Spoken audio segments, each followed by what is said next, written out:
episódio do Me Chame no RH. E Simone Cebrián na área junto com Isabela Cavalheiro, minha convidada especial de hoje.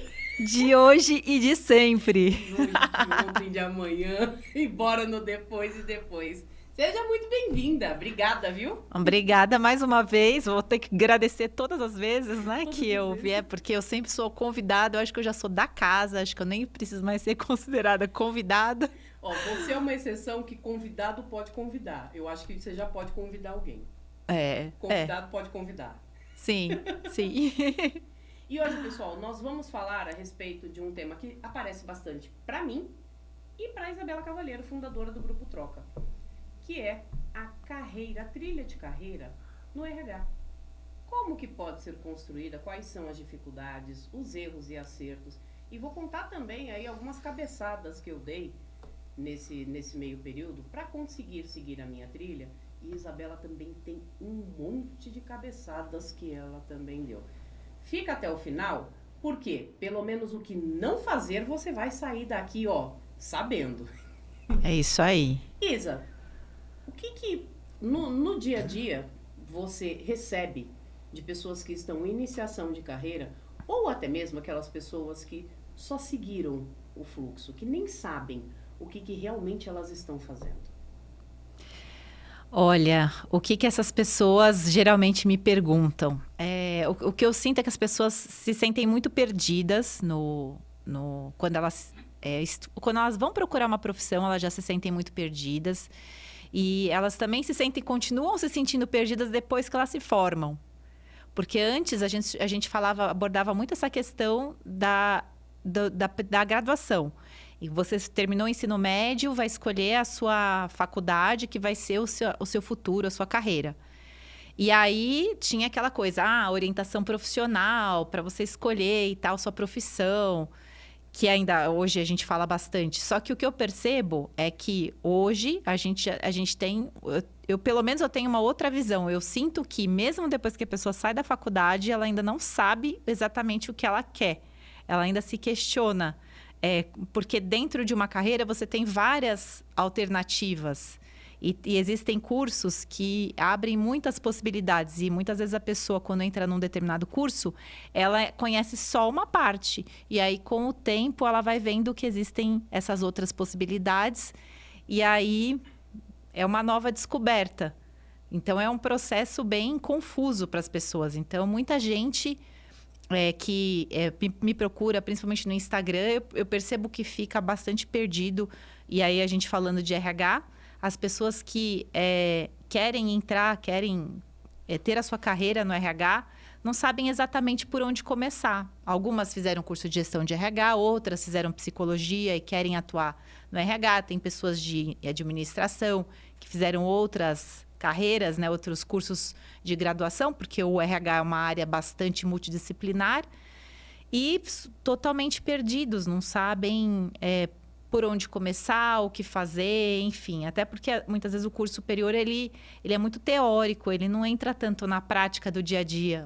Aquilo que o mercado pede que o profissional saiba fazer, ele não sabe, ele só sabe a teoria. Já ouviu falar, segundo a teoria de fulano de tal, é assim, assim, assado. Mas como que é na vida real, no dia a dia?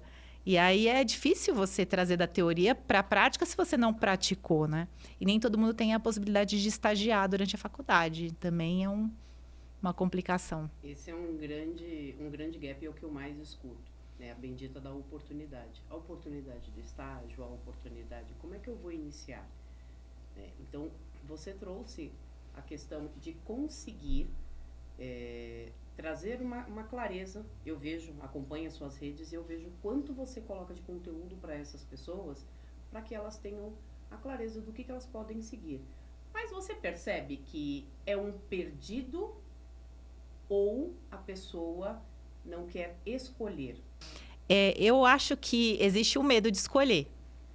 Existe o medo de escolher porque se tem muito aquela coisa. Se eu escolher, a minha escolha é definitiva e ela precisa dar certo.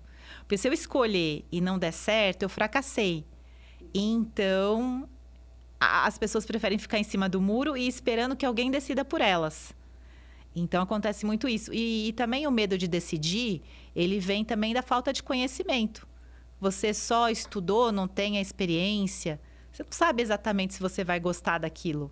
Por exemplo, quando eu fui fazer a faculdade de psicologia, eu conseguia me ver atuando como psicóloga clínica.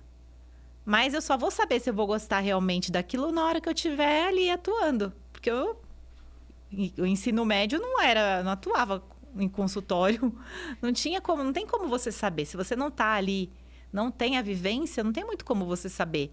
Então, a vida é assim, é tentativa e erro. E muitas vezes a gente não sabe que a gente tem talento para algumas atividades ou que a gente gosta, a gente não sabe que a gente gosta de algumas coisas porque a gente ainda não experimentou.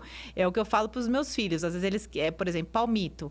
O Igor não fala que não gosta de palmito, só que ele nunca comeu palmito. Então, como que ele vai ter certeza que ele não gosta de palmito se ele nunca experimentou?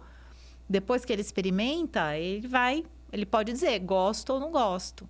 Então, eu acho que também entra um pouco nisso. As pessoas ficam perdidas porque também não conhecem, porque não tiveram oportunidade de conhecer também, né? Porque a gente vê que, por exemplo, o RH é uma área que ela está muito saturada. É muita gente, porque a pessoa que faz gestão em RH, que é o curso de 2 anos, o tecnólogo, ela compete com o pessoal que fez o técnico, que também está habilitado para entrar nesse mercado, o pessoal que faz psicologia, que também pode atuar em algumas frentes do RH, o pessoal de administração, o pessoal de direito, o pessoal de engenharia.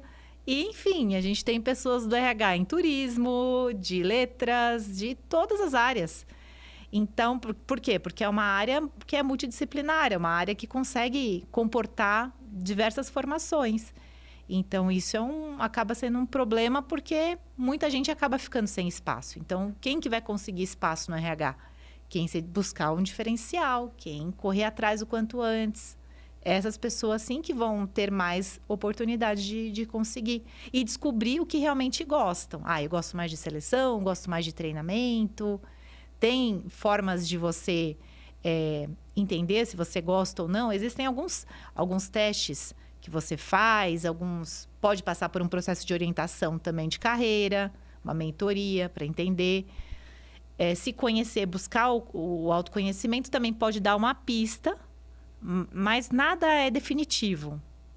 Eu, por exemplo, acho que eu contei para você até em outro podcast, falei com algumas pessoas também. Eu estou estudando para atender em outras frentes, não só o RH. Por exemplo, sou apaixonada por neuropsicologia, eu tenho 46 anos. Então, eu estou cogitando de começar a atender também, na área clínica, atender criança, totalmente diferente do que eu faço hoje. É um outro público, outra coisa. É tarde? Não é tarde. Nunca é tarde. A gente corre atrás do conhecimento, da especialização e é só assim. E aí pode ser que eu chegue lá e fale, não, é melhor eu ficar com o RH e tá tudo bem. Não tem problema a gente voltar atrás e fazer o que a gente fazia antes, ou mudar de profissão, enfim, não tem um. Tarde é quando você tá lá no paletó de madeira, né? Não tem mais o que fazer, né? Exatamente. Aí não tem mais. Só que quando eu falo de um público em iniciação, eu falo do perdido e do querer escolher, você, riquíssima, trouxe uma explanação maravilhosa. E muitas vezes, além dessa pessoa não ter o repertório, ela vai sim no que foi ensinado para ela. E já estou aqui, o medo de mudar é muito grande, porque essa pessoa não tem um repertório mesmo. Acaba, o medo e a insegurança começa, a gente não sabe qual foi o cenário que essa pessoa cresceu, né, qual é o nível cultural dela e por aí afora. Então, quando eu falo do escolher, a leveza que você tem hoje em dia para falar, eu quero atender crianças, eu quero ter outras frentes, é muito maior do que você há 20 anos atrás, que ainda não tinha esse pezinho firme no chão, a segurança que você tem, a maturidade que você tem. E uma das principais reclamações que eu tenho no dia a dia, quando eu falo reclamação, é sem a pessoa estar em ação mesmo, porque ela também não sabe como agir, tem esse detalhe, ela não sabe como agir. Parece que ela está meio que amarrada. A falta aí de, não vou dizer empatia, mas a falta de tato para a pessoa que já alcançou aquilo que ela quer conseguir reproduzir, passar o que ela aprendeu, como ela fez para chegar até determinado patamar, até determinada cadeira, digamos assim. Então, o jovem hoje em dia, muitas vezes, eu não vou generalizar, né, mas muitas vezes ele não tem a oportunidade de sentar com alguém que já conseguiu uma cadeira X, Y, Z e desenhar uma coisa que, para quem está sentado naquela super cadeira pretona, já é óbvio. Para ele, não. Né? Para ele está maravilhado com aquela cadeira de rodinha, cadeira no sentido figurado, né? Mas ele está maravilhado e não sabe como conquistar aquilo, como chegar naquilo. Imagina a Isabela agora conversando com aquela estudante de psicologia na época da faculdade. Você acha que a Isabela daquela época, aquela Isabela, imaginava que ia chegar esse mulherão todo aqui? Não estou dizendo em relação a sucesso, porque você sempre foi uma pessoa que acreditou muito, mas de mudar tantas coisas na sua vida e a cabeça e tudo mais, e você ter tomado tantas portadas na cara, você consegue linkar aquela Isabela de quando começou a faculdade com agora? Sim, porque eu acho que o jovem, eu pelo menos quando era jovem, muitas vezes eu corri muito atrás de informação para eu acertar. E assim, cada hora era uma coisa, né? Eu tive 3 opções de carreira. Eu fiz faculdade de filosofia também. Eu queria jornalismo. Eu passei muito tempo achando que eu tinha que ir para jornalismo.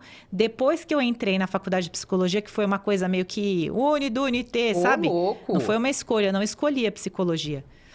E quando eu entrei na faculdade, eu falei, é isso que eu quero. Aí quando eu percebi que era o que eu queria, eu fiquei aliviada. Aí acabei largando a outra faculdade, né, de filosofia, e também abortei a ideia de fazer o jornalismo, que era a carreira que eu passei a minha ensino médio inteiro acreditando que era o que era para mim. Então eu buscava bastante informação. Mas o que eu acho que é um processo muito difícil, e que aí eu acho que precisa realmente de ajuda, e eu não tive essa ajuda, não busquei, também não tive, é uma orientação realmente de uma pessoa experiente. Sim. Então, o que tinha no meu colégio era... Eu assisti algumas palestras, que eu ficava mais confusa ainda, porque nas palestras de carreira que tinha na minha escola, eu lembro que imagina, uma das áreas que eu gostei foi economia. Nada a ver comigo, nada a ver. Não acredito. Direito também é uma área que eu gostei muito quando assisti a palestra. Então, você sai assim mais perdido ainda, né, do que você estava. Mas eu acho que uma coisa é você assistir uma palestra, outra coisa é você ter buscar uma orientação focada em você mesmo, uma orientação profissional, uma mentoria, para te ajudar no autoconhecimento. E esse processo eu fiz muito lá na USP, quando eu fiz o meu curso, eu atendia individualmente, então a gente fazia um trabalho bem direcionado para aquela pessoa, de acordo com o que ela gosta, o que ela não gosta, enfim, aí uma coisa focada na pessoa, muito individual e não pensando em grupo, né? Porque quando você assiste palestra é uma coisa muito geral. Você não entra muito na pessoa, você entra mais na situação. Então, eu acho que quando a gente faz um processo com uma pessoa experiente, eu acho que faz bastante diferença. E eu acho que o que eu poderia talvez ter feito naquela época, né? Há mais de 20 anos atrás, né? Eu já falei minha idade. Eu acho que eu poderia ter ido atrás de pessoas para me ajudar a me conhecer, para que eu me conheça melhor. Eu acho que essa é a dificuldade que as pessoas têm, de buscar o autoconhecimento, de se questionar. Quando a pessoa sai, por exemplo, de uma faculdade de RH, eu pergunto para ela, falo assim, eu quero entrar na área de RH. Eu falei, legal, mas o RH tem várias frentes. Em que atividade você quer? Eu quero entrar no RH. Não, gente, não é assim. Não é eu quero entrar no RH. Porque o RH, ele tem coisas que você pode amar e outras coisas que você pode odiar. Nossa Senhora! Não dá para você amar o RH inteiro. Então, você tem que pensar, mas o que tem a ver comigo? O que eu vou me sentir feliz fazendo? Eu gosto de números? Eu gosto de processos, de parte burocrática? Departamento pessoal pode ser mais o seu perfil. Não, eu fiz RH porque eu quero desenvolver pessoas, acho muito legal fazer entrevista, recrutamento e seleção. ou treinamento e desenvolvimento. Então, aí você já tem uma direção. Aí é mais fácil, porque aí, definir, eu quero recrutamento e seleção, igual eu, que defini por recrutamento e seleção quando eu resolvi que, dentro da psicologia, que eu queria trabalhar com RH. Eu gostei de recrutamento e seleção, porque quando eu era candidata, eu via, participei dos processos e eu ficava assim, nossa, eu quero ser igual essa recrutadora. Eu quero também fazer essa avaliação. Que legal, eu achava que tinha tudo a ver com psicologia também. Então, eu vi e gostei, descobri que era o que eu queria. Então, aí fica mais fácil para eu saber o que eu devo buscar depois da faculdade. Um curso, por exemplo, de recrutamento e seleção. Ou se eu quero ter uma visão mais generalista, uma formação de DHO, um curso de departamento pessoal, se for o meu objetivo for o DP. Então, quando a gente se conhece, é muito mais fácil a gente definir. E aí, até a pessoa que nos entrevista, ela se sente mais segura em contratar a gente, porque sabe que você sabe o que você quer.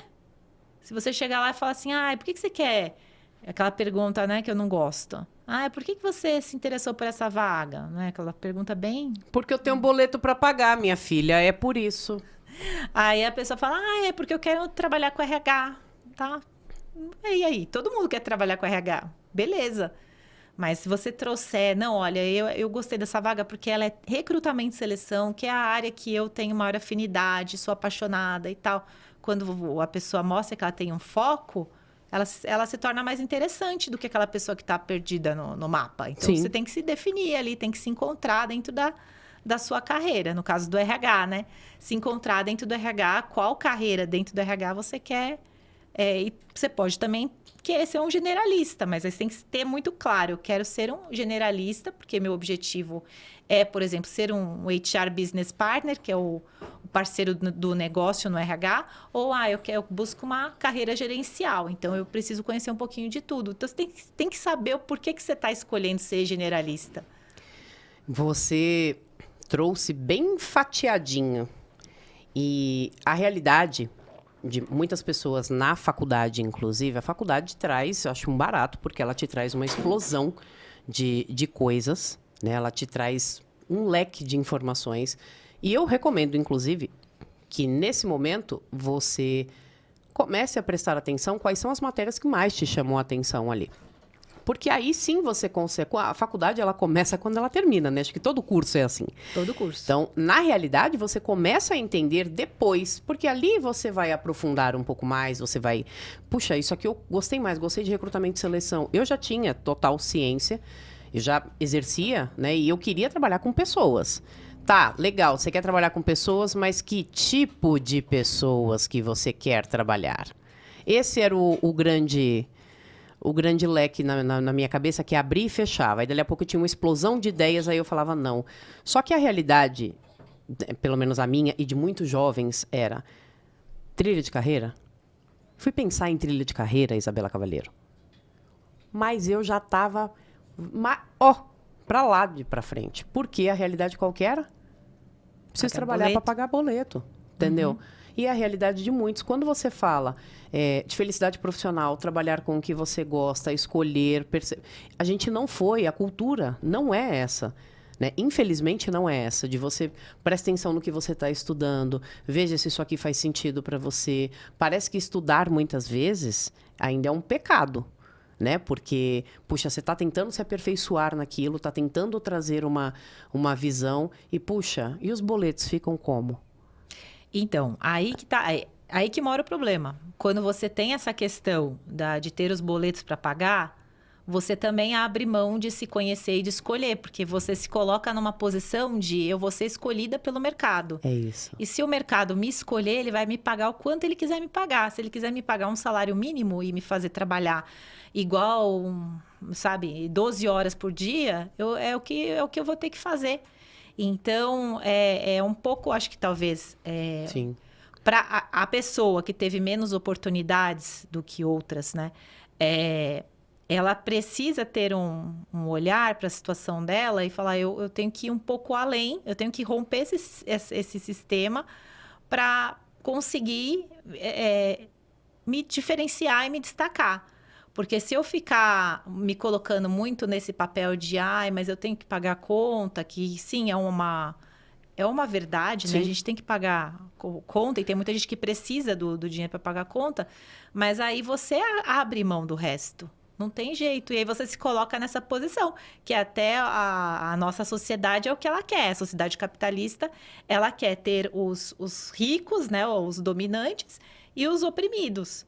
E aí, quando a pessoa se coloca nessa posição, ela tá aceitando que ela é... Eu tenho que aceitar o que vier para mim, porque eu não tenho poder de escolha. É uma realidade muito difícil. triste. É muito difícil. Mas você tem que sair disso. E é uma força, Isa, não é brincadeira. E as pessoas que eu já recebi um depoimento de uma aluna do DHO, no curso de gestão de carreira. Ela falando que foi muito difícil para ela, com 30 anos, entender que ela podia escolher, porque a vida inteira ela era de departamento pessoal. Só trabalhou com o departamento pessoal porque ela começou na contabilidade do tio, do não sei o quê, e assim ela foi seguindo porque era o que pagava as contas dela. Só que aí ela adoeceu, teve vários problemas, né? Perdeu uma filha e tudo mais. Aí parece que deu o start, né? Eu não gosto de trabalhar com isso, mas é o que eu sei fazer. Por isso que eu falo que carreira não é pacto de sangue. Isso é para o jovem, isso é para quem tem mais experiência. Você pode recalcular a rota. E sim, a gente vai ter boleto para pagar sempre. A gente vai ter... essa água que eu estou tomando, eu paguei pela água. Eu preciso comprar as coisas. Não vou ser hipócrita nisso. E é muito difícil... O jovem em si, quando ele está iniciando, ele não tem esse repertório e essa maturidade. Ele é cobrado... Eu estou falando de uma realidade, eu não estou falando de quem tem poder aquisitivo. Eu estou falando de uma grande parte aí, que é o que a gente atende diariamente, inclusive, que trabalha realmente para pagar conta, que está ali prospectando clientes, até as pessoas que estão empreendendo e tudo mais. E é muito difícil sair dessa realidade. Começar não é fácil. Receber portada na cara também não é fácil. O jovem, muitas vezes ele aceita o que vem porque ele não tem repertório, ele não tem escolha, ele não sabe, ele precisa... E foi assim comigo no início da minha carreira, foi assim com você. Né? A gente já conversou sobre isso, se parar para ver, a gente era praticamente escravizada. Eu já cheguei a trabalhar 16 horas, entendeu? Quando eu recebia currículos, era aqueles currículos pelo correio, me deixava na portaria, faltava fazer o show da Xuxa, jogar aqueles currículos para cima e escolher. Era muito currículo, era uma coisa assim inacreditável. E você era todo um processo, era muita coisa. Já cheguei a trabalhar 16, muito. Eu acho que é uma questão muito cultural também, porque a pessoa entende o trabalho como uma necessidade de sustento. Sim. Já outras realidades entendem que o trabalho é a sua carreira. Então, a carreira é um privilégio para poucos. Para quem... essa é a questão. Caraca! O pobre pode ter uma carreira? Pode. Não, mas, na verdade, ele não pode. Ele precisa... Porque ele precisa pagar o boleto. Como é que ele vai pensar na carreira dele para se ele ter trabalhar? Uma trilha de carreira, ele precisa fazer uma força contrária para sair daquele núcleo. Isso, exatamente. Tem que fazer essa força contrária, sair dessa cultura que ele tá dentro dela, que ele entende que eu preciso trabalhar para pagar boleto. Porque se você ficar só nessa, você vai aceitar, vai trabalhar em qualquer profissão, em qualquer profissão que aparecer, você vai trabalhar, que aparecer para você.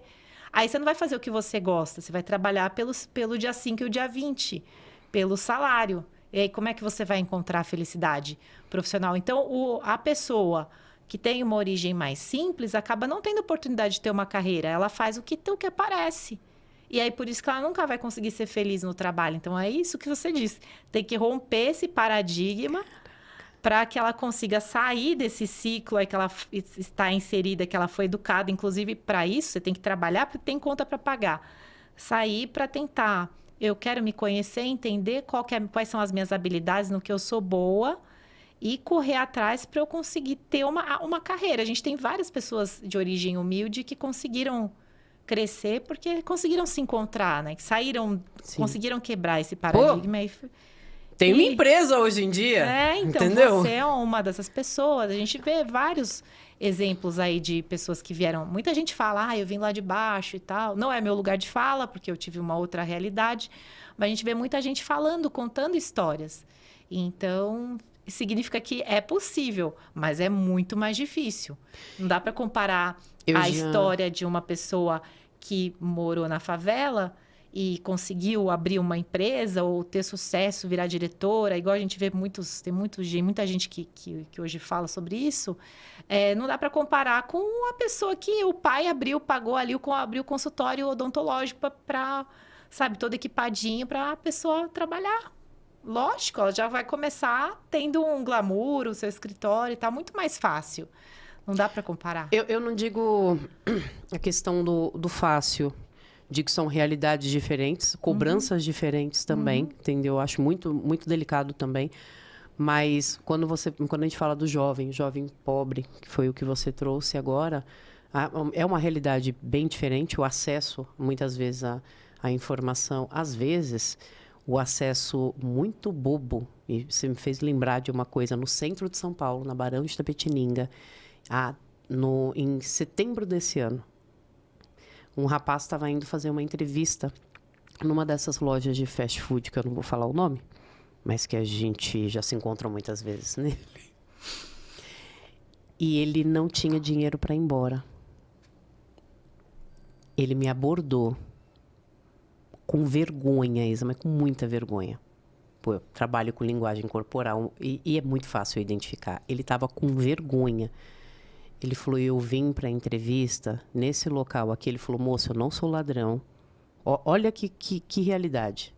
Eu não sou ladrão. Aí eu olhei para a cara dele e falei, mas o que aconteceu, meu rapaz? Brincando, né?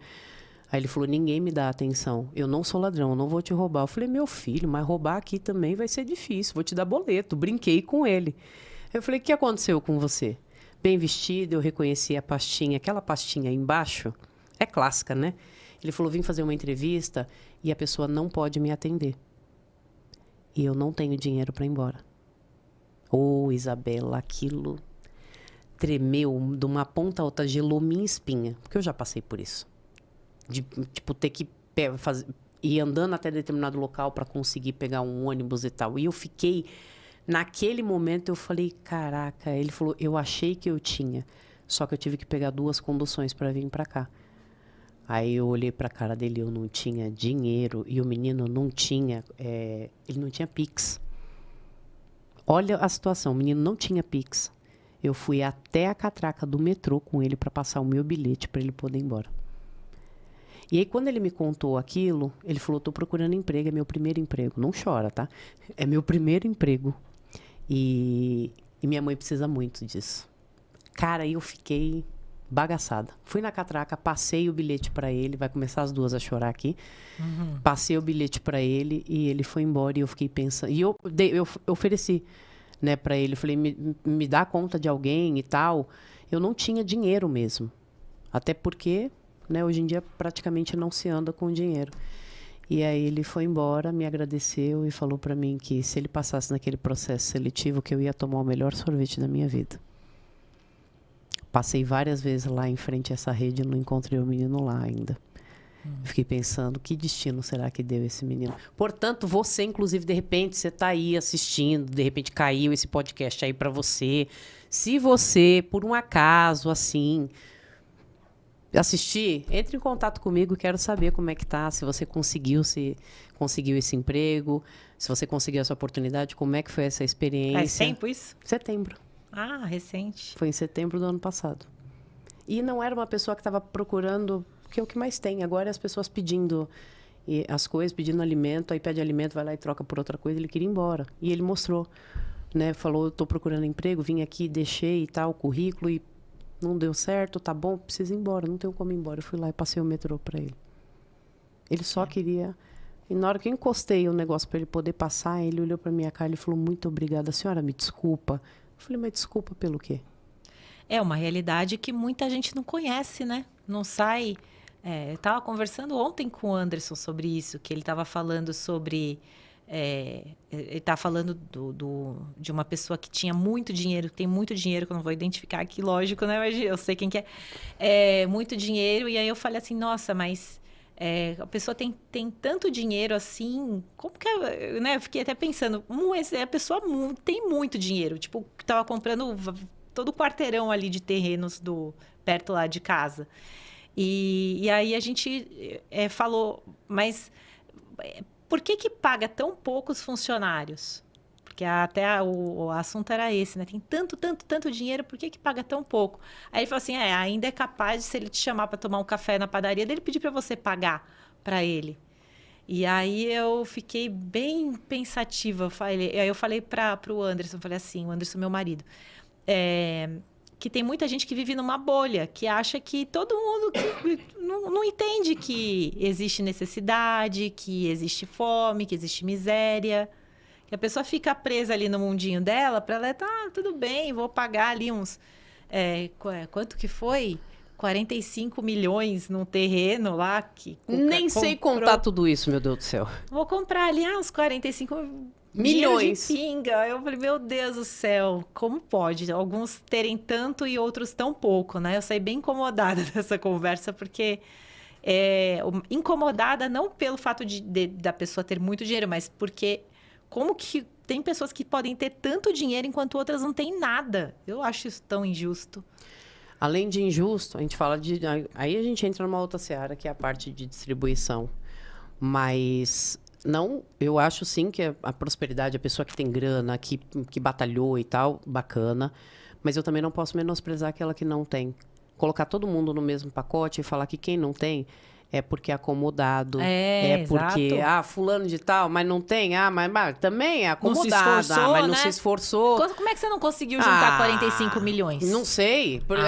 Sabe o que é? Só Preguiça. você ter força, foco e fé. Você não pode esquecer disso. É só você ter força, foco e fé. É só você querer que você consegue seus 45 milhões. Em quanto tempo? Em 6 meses? 6 meses, 45 milhões. Dedicação. Só você fazer isso. Dedicação, força, foco e fé, você consegue. Qual que é o cenário dessa pessoa? Exatamente. Qual que é o cenário dessa pessoa? Porque, de repente, um caso desse aí pode realmente aqui, ralar, fazer acontecer, sei lá qual malabarismo vai fazer e conseguir. Mas a grande parte não tem essa energia toda. Não consegue... Entendeu? 45 milhões. Mas só você ter força, foco e fé. É que nem o pessoal fala. Você quer estudar, é só você ir lá, meter suas caras e fazer. Fala isso para uma mãe que tem 3 filhos em casa, que ela tem que chegar em casa, dar conta dos filhos ainda, da casa, porque a comida ela não cai sozinha no bucho, né? A criancinha tá lá chorando de fome, ela não entende. Fala isso para uma mãe que passa 3 horas num transporte público, entendeu? Ou fala isso para um pai que acorda às 4 horas da manhã, se vira em 50 para sustentar a família dele e ganha um pouco mais de um salário mínimo. Você acredita que esse homem, essa mulher, esse ser humano, ele tem energia ainda para pensar em estudar, precisa de uma força contrária, novamente, para que essa pessoa consiga dar conta de mais uma coisa. Não é tão simples assim. Então, tem uma discrepância muito grande, claro, de uma pessoa que não tem tanto acesso para uma pessoa que tem mais acesso, sim. Não vou aqui criticar a pessoa que tem grana. Nossa, porque você tem grana, você tem que distribuir com os outros, que isso, que aquilo. Não é isso. Só a questão de consciência mesmo social, que existe sim aquele que não tem. E aquele que não tem, muitas vezes, ele não tem, não é porque ele não quer. Ele não consegue. E ele não consegue pelas circunstâncias e pelo meio que ele está inserido muitas vezes, entendeu? É muito mais fácil. Hoje, por que rico, quando quebra, ele tem mais facilidade para ele conseguir se reerguer? Porque ele já conhece o caminho. Ele tem bons contatos, se ele não tivesse queimado, claro, não foi um picareta. Ele tem bons contatos. Ele já sabe a trilha que ele percorreu antes para conquistar aquilo. Então, ele já conhece um caminho. Pode ser doloroso? Pode ser doloroso, pode ser muito difícil, mas ele consegue. A mesma coisa, um profissional na íntegra, tá? Um profissional que está antenado. Quando ele sai de uma empresa e ele precisa se recolocar. É um processo que é chato? É chato. Mas ele sabe qual é a trilha, ele conhece as competências dele, ele sabe, ele tem poder de negociação, ele sabe explicar o que é que ele faz, entendeu? É diferente. Agora, uma pessoa que não tem esse repertório, Como que ela vende isso? Como que ela vai à frente? Não vai. Mas também não posso menosprezar aquela pessoa que nem você deu o exemplo do pai que montou o consultório para o filho, né? Montou o consultório odontológico para o filho, tá tudo lá novinho e tal. A discrepância que é de realidade.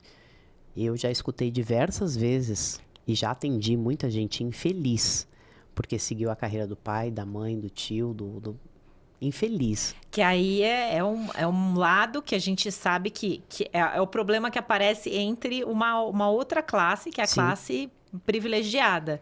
Que muitas vezes o pai e a mãe tiram o poder de escolha da pessoa, porque você tem que fazer o que a mamãe faz, o que o papai faz, para você dar continuidade à empresa do papai, ou dar continuidade ao trabalho da mamãe, ou se você fizer esse curso, eu vou montar isso aqui para você. Então, né, vai ser mais fácil para mim eu fazer essa faculdade, porque a minha mamãe vai montar ali o meu consultório. E aí esse é um problema típico das classes privilegiadas, que é aí que a gente vê muito isso em orientação profissional. Eu pegava muito caso assim lá na época que eu fazia o aperfeiçoamento, de pessoas que não tinham escolhido. Os pais escolheram e o filho achou que tinha que... Eu vou obedecer, vou seguir a orientação que meus pais deram, porque a maior referência são os pais, né? E aí não conseguem ser felizes. Então, o problema tem para todos os lados. Sim. Não importa qual a classe social, existem os problemas específicos. Mas essa questão de encontrar... Pensando em carreira do RH, na área de RH, o RH é uma área que eu percebo que não é uma área que pessoas privilegiadas ocupam. Algumas, sim.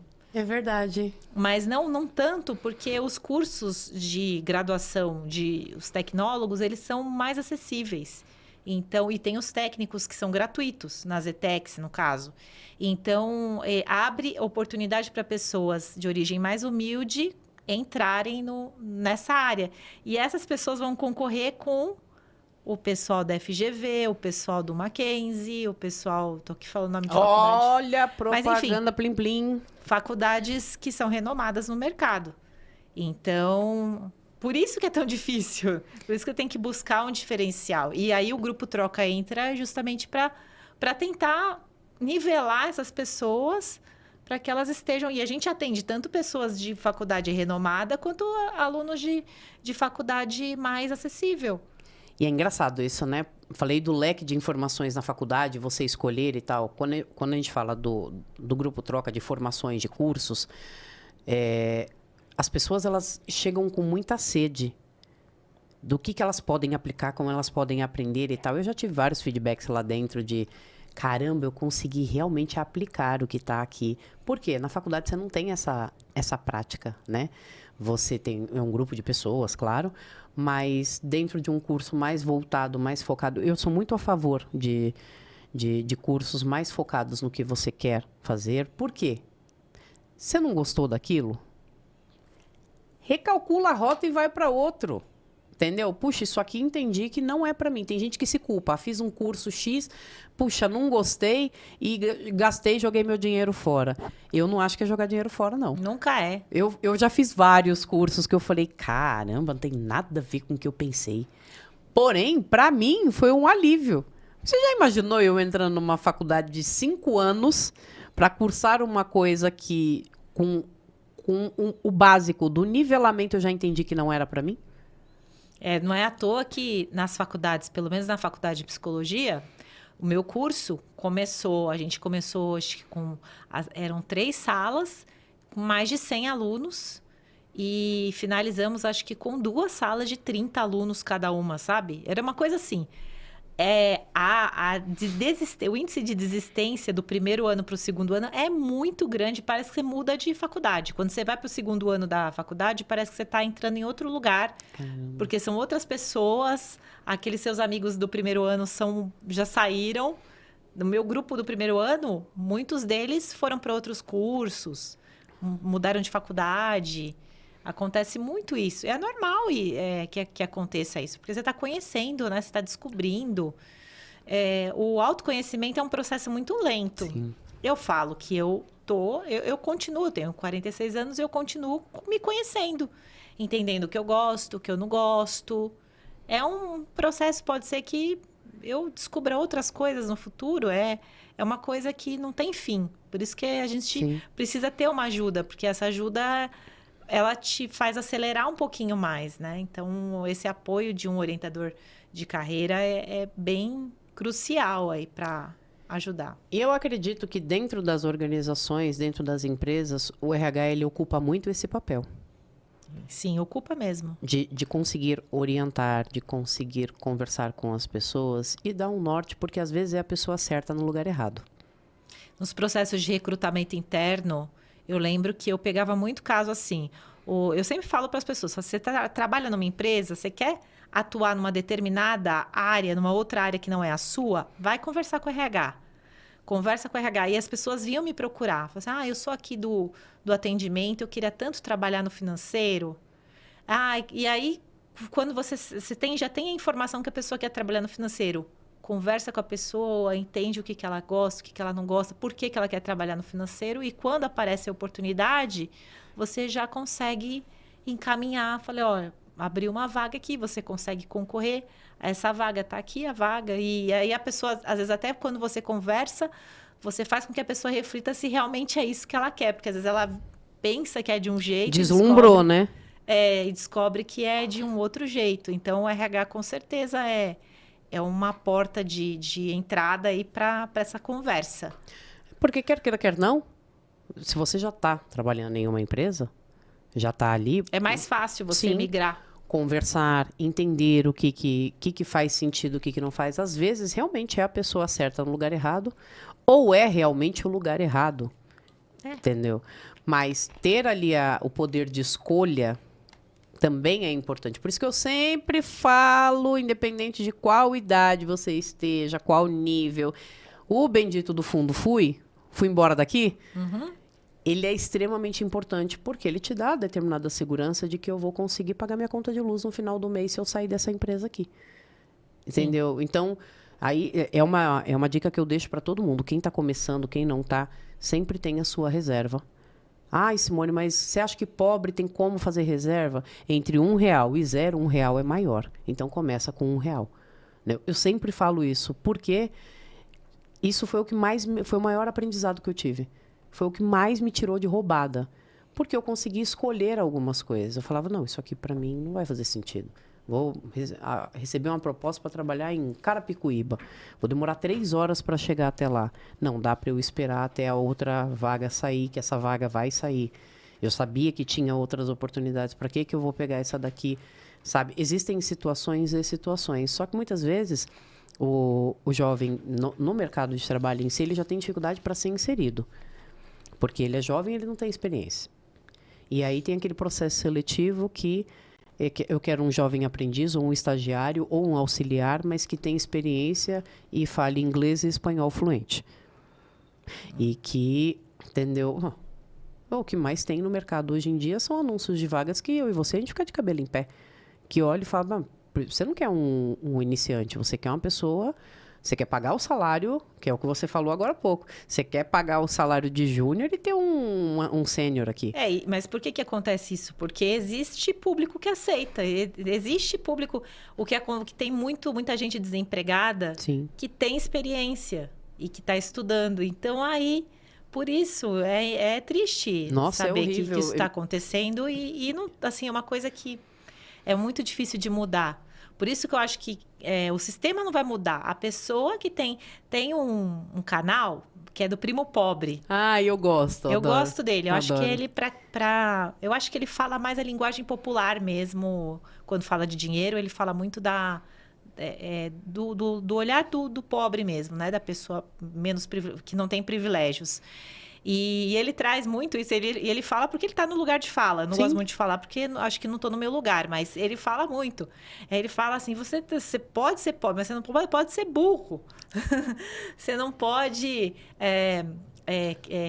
reclamar de determinada coisa e gastar o seu dinheiro para comprar um tênis caríssimo de R$700.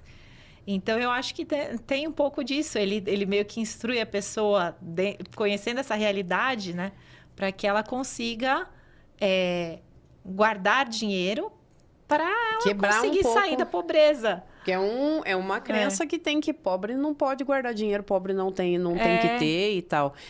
Tem um filme que eu assisti que me bagunçou bastante no final do ano, que foi o filme do Mussum. Não sei se você assistiu. Não vi. Menina, eu saí de lá que eu falei... quando eu falo de trilha de carreira, pega muito isso, porque a mãe dele é de uma origem muito, muito pobre, entendeu? Ali batalhando, mulher batalhadeira pra caramba, sem saber ler, sem saber escrever. E ela queria que o filho seguisse uma carreira... Imagina, Mussum, sambista, nato, entendeu? Já desde pequeno, escutava uma caixinha de fósforo batendo, ele já estava aqui brincando. Agora imagina. E ele foi, se eu não me engano, para a aeronáutica. Eu não lembro exatamente, mas foi alguma coisa na área das Forças Armadas e tal. E a mãe dele toda orgulhosa. E ele infeliz com aquilo, porque ele não queria aquilo. Mas ele já fazia o pagode na noite, ele ia pro samba, foi do Originais do Samba e tal. E teve uma frase que ela falou, que foi a hora que eu comecei a chorar no cinema. Que ela falou, olha aqui, meu filho, ele foi para um internato para poder estudar, porque ela queria que ele estudasse, porque ele tinha que ser alguém na vida. Esse alguém na vida, traduzindo, gente, é que ela não queria que ele tivesse o mesmo destino que ela, que ele não soubesse ler, que ele não soubesse escrever, entendeu? Que ele fosse alguém. E aí esse alguém era um negócio muito forte. Aí ela pegou e falou para ele assim... Não, ele falou, mas por que eu tenho que ir? Então ela pegou e falou para ele, porque preto pobre tem um monte. Agora, preto burro, nem pensar. E aí teve uma outra fala que ela trouxe, mas numa propriedade que eu falei, meu Deus do céu, linkou a questão do racismo com a questão da pobreza. E como quem diz, eu não quero que você seja isso. E ele ralou, mas muito, para conseguir satisfazer aquela mãe, até quanto deu. E aí já estava numa carreira dentro do Originais do Samba muito, muito forte. Até esqueci se foi essa frase que ela falou, se foi... Mas foi algo no tipo de, você não pode ir por esse caminho. Já basta, né, a sua cor, você é pobre, você é isso, você é aquilo. Presta atenção, garoto. E ele já tinha, mais velho, né? Eu já tinha carreira. E ele não estava conseguindo conciliar mais. Aí, dali a pouco, ele entrou nos Trapalhões. Como que esse cara concilia show? Aí, entra pra televisão, vira humorista. E como que ele ia conciliar isso ainda com a carreira dele, que a mãe tanto queria e tal? Até que ela entendeu que realmente não era aquilo que ele queria, que ele já tinha outra vocação. Para mim, foi um filme que foi uma lição, né? Com tudo. E que, no final das contas, eu considero... Não estou aqui trazendo a questão da boemia, da cachaçaiada, nada disso. Mas a vitória que ele teve. E ele teve uma baita vitória. Quando terminou o filme, eu falei... Puxa vida, o cara teve uma trilha muito, muito bacana. E ele tinha tudo para ir à força contrária. Porque o pai era alcoólatra. E por aí afora. Entendeu? Eu acho que as pessoas têm que buscar esses exemplos, assim. Quem não nasceu no privilégio tem que buscar figuras que vieram de uma situação similar e o que elas fizeram para elas conseguirem sair daquela realidade. Então, eu acho que essas pessoas são inspiração. Conhecer essas histórias, essas realidades, inspiram bastante para você sair. Porque é isso, tem que sair, não tem jeito. Porque se você aceitar, falar, mas eu nasci para pagar boleto. Pô, é isso que você vai fazer a vida inteira. Vai pagar boleto, vai trabalhar onde tem a vaga. Independente de se o salário é bom, se não é bom, se vão te explorar, se não vão te explorar, se você vai aceitar, porque você precisa pagar o boleto. Agora, se você se posicionar o quanto antes, correr atrás da sua carreira, entender que você tem sim esse direito de ter uma carreira... Aí você vai ter chance de escrever a sua história de uma maneira diferente. Olha, então aí entra o protagonismo e sim, a gente pode escrever e recalcular a rota todas as vezes que forem necessárias. Assim como você já fez, assim como eu já fiz. Então, acho que hoje eu saio daqui pensando realmente na questão dos privilégios e até que ponto também, que as pessoas colocam muito, mas fulano não consegue porque não se esforça, porque não sei o quê. Tem o pessoal que está ali esperando as coisas acontecer? Tem. Mas tem uma grande parte que rala, que faz, que acontece. E que não consegue enxergar que Você precisa fazer alguma coisa diferente da sua vida, pegar ali essas 24 horas e distribuir de uma maneira que você, pelo menos, nem que seja 15 minutos, você consiga olhar para sua carreira, olhar para você mesmo, olhar para o espelho e falar, é o que eu quero isso, eu quero tentar, enfim, correr atrás. E, portanto, sim, você pode ter uma carreira. Sim. Adorei. Isabela Cavalheiro, considerações finais? Algum recado? Qual o seu recado para o público de hoje? O recado é que todo mundo tem direito a ter uma carreira. A gente aqui fala muito do RH. O RH tem muitos caminhos, muitas possibilidades. Para você entender onde você vai ser feliz, você precisa se conhecer, porque não é tudo. Eu, por exemplo, não me daria bem com DP, porque eu sou uma pessoa de pessoas. Vamos falar do E-Social? Não vamos falar de E-Social, não. Então, quando a gente se conhece, fica muito mais fácil para definir qual vai ser os nossos próximos passos. A gente tem esse direito, é um direito que a gente tem. Não vou dizer que é fácil, não é fácil. Não. Mas a gente tem esse direito, independente da sua situação econômica e social, a gente tem o direito de escolher o que a gente quer fazer para a gente ser feliz, porque o trabalho ele não precisa ser só pagar conta, ele pode ser um momento que você se sinta realizado. Tem muita gente que é realizado profissionalmente. E aí você, fazendo o que você gosta, você consegue ser feliz plenamente. Ah, que bacana. Isa, muito obrigada por mais esse encontro. E eu quero saber se eu posso contar com você no próximo. Lógico, eu já sou da casa. Ah, que legal. Então, pessoal, muito obrigada. Quem gostou aqui, curte, compartilha, conversa com aquele colega que merece receber esse podcast aqui. Vai ser muito bacana. Deixa aqui abaixo os seus comentários e os temas que você quer ver por aqui. Combinado? Muito obrigada e até breve.